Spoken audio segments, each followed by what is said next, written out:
Halo, Assalamualaikum warahmatullahi wabarakatuh. Ini tentang modul 2 case 2 ya, konflik negara Islam. Saya tahu kalian literasinya buruk dan pasti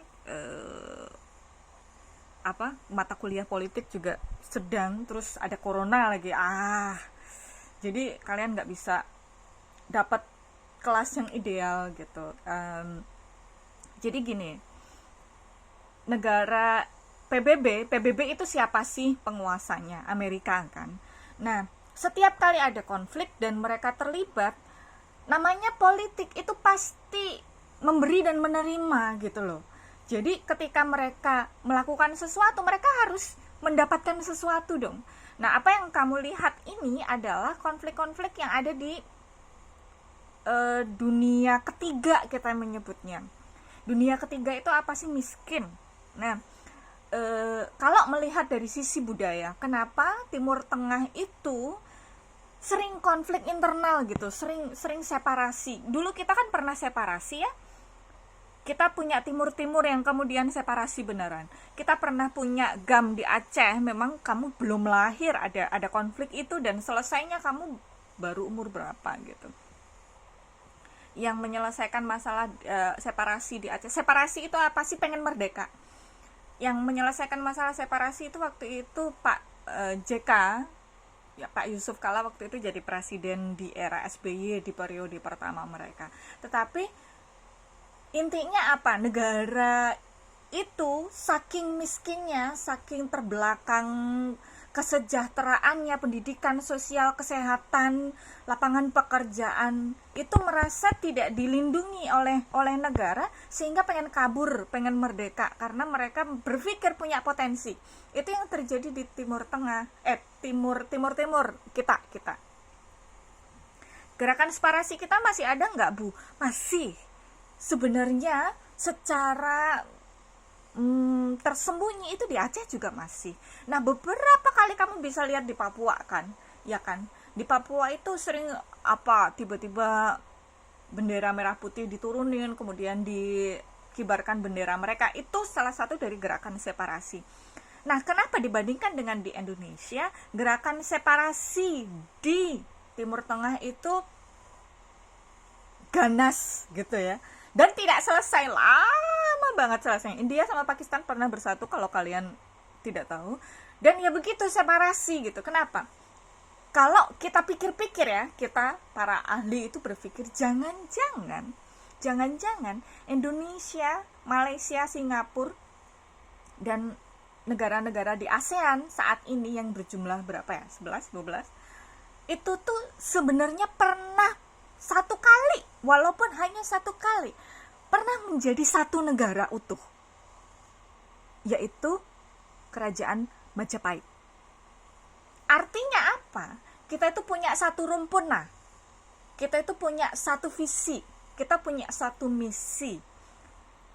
Sehingga kalaupun kita konflik, emang kita nggak pernah konflik sama Malaysia, sering banget. Emang kita nggak pernah konflik sama Singapura, sering banget konflik politik. Tapi kamu ingat ketika Myanmar mengalami konflik yang kemudian ada korban-korbannya, Rohingya itu. Apa yang SBY katakan sebagai ketua dari ASEAN waktu itu ya, kita giliran gitu jadi ketua. Pernah juga Myanmar dikasih kesempatan jadi ketua ASEAN. Itu negara Amerika itu heboh gitu. Nah, apa yang dilakukan SBY adalah stay away from us. Jangan ikutan, udah diem aja, ASEAN urusan kami, kamu nggak usah ikutan. Kenapa? Karena PBB kelakuannya begitu. Setiap kali dia ikut campur dalam masalah, dia sebenarnya nambahin masalah gitu loh. Kenapa? Karena dia pasti ketika dia menurunkan tentara di sana, menurunkan bantuan sosial di sana, mereka harus dapat sesuatu, bukan? Dan itu yang sering terjadi. Kenapa di Timur Tengah separasinya parah? Kenapa begitu banyak negara-negara dari mereka itu yang sebagian sukunya pengen merdeka?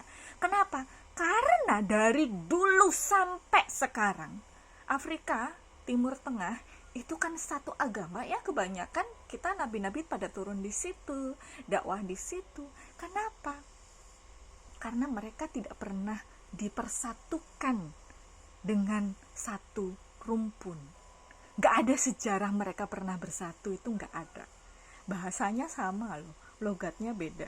Itu kamu kebayang kayak kita sama Malaysia, negara ASEAN bahasanya Melayu semua.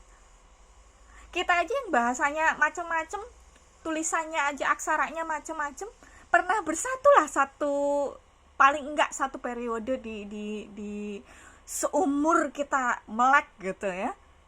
Seumur bumi ini hidup, kita pernah lah bersatu gitu, seenggaknya di satu periode. Timur Tengah sama Afrika nggak pernah. Itu dia, padahal bahasanya malah sama, sejenis gitu. Kekuatan mereka untuk bersatu, alasan mereka untuk bersatu itu kayak nggak ada gitu. Sehingga kesukuan mereka sangat kuat. Nah, itulah yang menyebabkan sebenarnya kenapa mereka pengen bersatu. Kalau kamu lihat negara-negara di Timur Tengah kan pada zaman dulu kaya-kaya gitu. Nah, kenapa jadi miskin? Seperti biasa, korupsi gitu, ketidakadilan gitu, kemiskinan. Sama sebenarnya Aceh sama Papua Nugini juga kayak gitu kan, merasa Jakarta terlalu kaya, kita terlalu miskin. Bayangin jalan aja nggak ada kereta, nggak ada bus, nggak ada lampu, nggak ada. Tetapi kita selalu bisa meredam. Kenapa? Karena rasa belonging terhadap keunitan, keindonesiaan itu walaupun dikit masih ada lah. Kalau di Timur Tengah sama Afrika kagak ada gitu. Oke, itu dari segi latar belakang budaya. Dari segi politik seperti apa sih?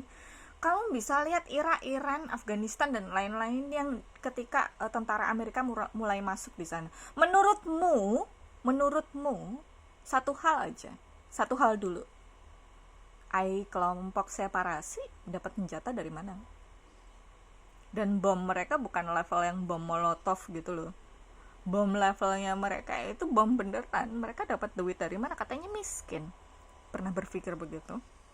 Terus senjata-senjata itu dapat dari mana? Katanya nggak punya uang. Pernah berpikir kayak gitu nggak sih? Jadi siapa yang ngasih uang, siapa yang menjalankan sebuah peperangan itu ya itu gitu loh. Nah, negara yang pada budayanya itu gampang berpisah, terus ditambahin senjata ya bagus gitu kan, tambah lama. Apa yang pertama kali PBB lakukan ketika sebuah negara di Timur Tengah atau Afrika itu sedang konflik internal? Mereka ngasih nasi? Kagak. Mereka ngasih bangun sekolah-sekolah, bangun rumah sakit? Kagak. Mereka bangun kamp perang. Itu ngebantu atau apa? Sama kayak ketika bapakmu sama bapak tetanggamu ya konflik, adu mulut gitu kan, lagi berantem, terus ada orang dari luar bawa pisau, ngasih pisau ke dua belah pihak. Menurutmu mereka, bapakmu sama tetangga itu bakal damai atau malah bacok-bacokan? Sih ya, paham ya, inti masalahnya adalah itu. Nah, sekarang ketika kamu berpihak menjadi dua belah pihak, yang satu adalah pihak dari negara Islam yang sedang berkonflik, yang satunya adalah PBB. PBB kelakuannya seperti itu, dia selalu ingin ikut campur. Kenapa? Kan gue PBB gitu ya, dan saya harus mendamaikan dunia kan gitu ya. Nah, yang satu adalah negara Islam yang sedang berkonflik tersebut diwakili oleh entah itu sekretaris, entah itu Kementerian Luar Negeri. Biasanya sih kalau negara Islam itu nggak punya Kemenlu, punyanya sekretaris. Sekretaris itu kalau di Indonesia kayak jubir gitu, atau kelompok agama. Yang jelas delegasi dari negara Islam tersebut yang sedang berkonflik tersebut. Itu siapanya? Apanya adalah negara yang sedang berkonflik dan PBB yang berkeinginan untuk turut campur. Itu apanya? Siapanya adalah negara Islam diwakili oleh sekretaris atau Kementerian Luar Negeri kalau punya, dan PBB. Di mananya di negara Islam yang sedang berkonflik, sebut saja negara saya, begitu, kapannya sekarang. Terus habis itu bagaimana caranya agar PBB tidak turut campur, dan kalau dari segi PBB ya bagaimana caranya supaya negara Islam tersebut, negara Anda tersebut tidak berkonflik lagi gitu.